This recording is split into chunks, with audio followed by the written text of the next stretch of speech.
Your Excellency, and that transformation that you're talking about, Ashley, allow me, is what brings us into the next topic, which is about the economy. And Joel Chacha is going to lead that session. Well, the government of the day boasts of a 2.8% inflation rate, which is a 17-year low. But the question here is on the shrinking disposable income. That is through what many may consider overtaxation. And the purchasing power, hence, is low.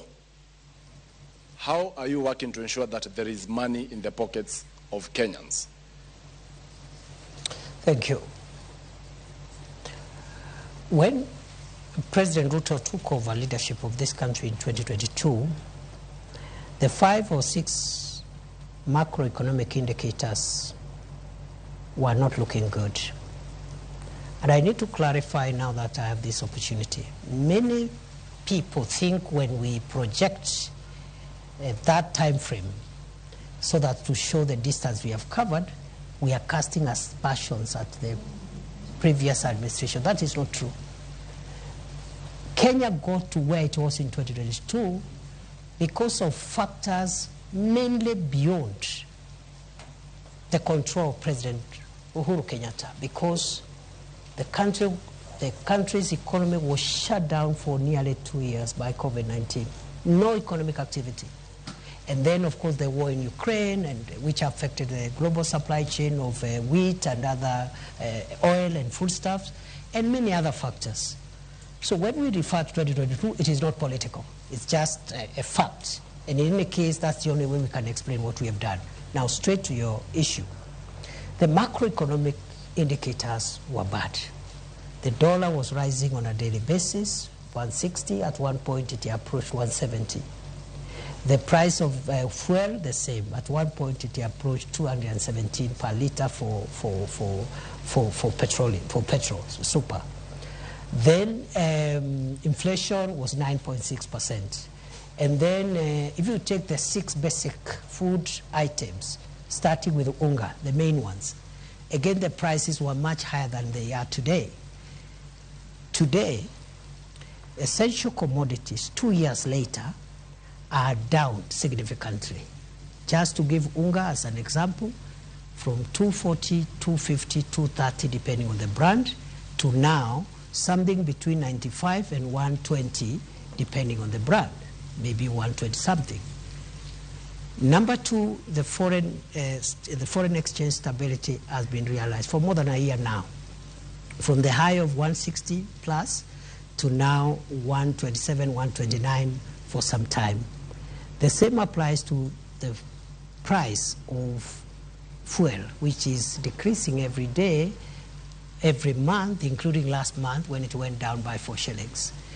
Inflation again from 9.6 to 2.8%, the lowest in 17 months. Now, in 17 years.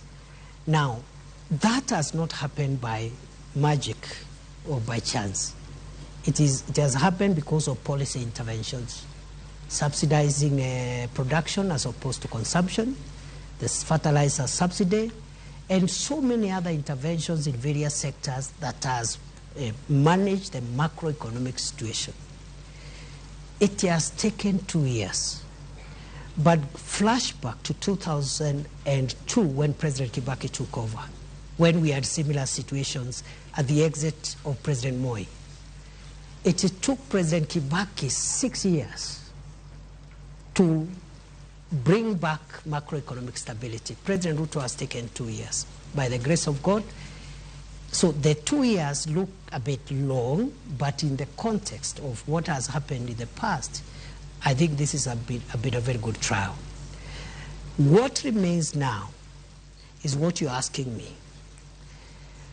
The macroeconomic stability, for it to be felt by citizens, must be followed by microeconomic stability, which is improving household incomes, creating jobs, and so many other things that we are doing in the space of SMEs, in the space of the various sectors, including manufacturing and tourism. So To answer your question, the macroeconomic transformation and the microeconomic transformation cannot be taken simultaneously. One must precede the other. Going forward, therefore, the remaining 3 years is the interventions. We're going to have interventions that will respond to the issues you say. Already those interventions have been operationalized. They are on course, creating jobs through the 3 major prongs: creating jobs at home, creating jobs online, creating jobs even overseas, and then also other interventions that will enable disposable incomes in the pockets of individual citizens. But going how would forward, that really it can only be achieved when the whole problem begins with our budgeting? For instance, despite the challenges faced in the fiscal year 2024-2025, your projections in the next fiscal year for 2025-2026, you're looking at having a budget of 4.25 trillion Kenya shillings, with the revenue, ordinary revenue, actually crossing the 3 trillion mark. That basically will translate either to more debt, because already we will record a 759 billion fiscal deficit, but at the same time, we are forced to actually impose now the taxation on Kenyans, because last year we only got 2.1 trillion in terms of ordinary revenue. So why this shift over ambition on ordinary revenue collections? Again, in 2022, the fiscal deficit was more than 8.2% or thereabout. And that means the gap between revenue and expenditure. It was at 8.2%. This administration in 2 successive budgets has reduced it. Currently is at 4.3. On paper, because of revenue shortfalls. That shifts towards the end of the fiscal year. Yes. And you are forced to bring a supplementary budget. We are forced, but in all fairness, where the fiscal deficit is now is not where it was in 2022. And in fact, I am confident the Treasury will bring it further down this year. But more fundamentally, it is not in our priority of things to generate more revenue through perhaps more taxation, to answer you directly. What we are doing is that we are reviewing tax policy, because that's where you can still get more revenue, not by imposing new taxes or higher taxes, but by adjusting certain tax policy instruments that gives you more revenue. You heard the Minister for Finance and the National Treasury the other day explaining how the Treasury is entertaining a possibility. Of course, it has to go through public participation of even relooking at VAT,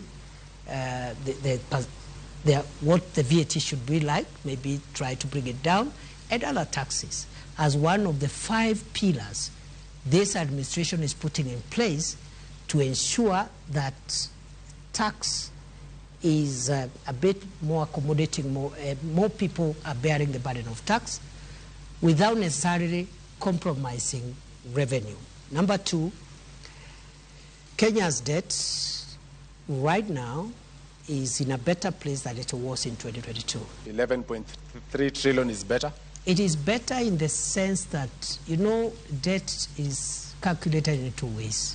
First, as an absolute figure, which is what you're citing, but also as a percentage to GDP. And in other words, many countries... At what percentage is it? Already at distress, 68%. You call it distress, it's not. If it was, the IMF would have said so. And I'm sure the IMF has not said so. Yeah, Your Excellency. They are just wonders that we need to make sure that it doesn't enter into the red zone. But 55% plus or minus 5 is what is allowed by our law. The point is, it's not even about percentage also alone. Many countries, including developed countries are highly indebted. The US, for example, the US debt is about almost 120% of GDP. Japan is 250% of GDP. 248, 250. So and many other countries. Singapore's debt also is in the hundreds.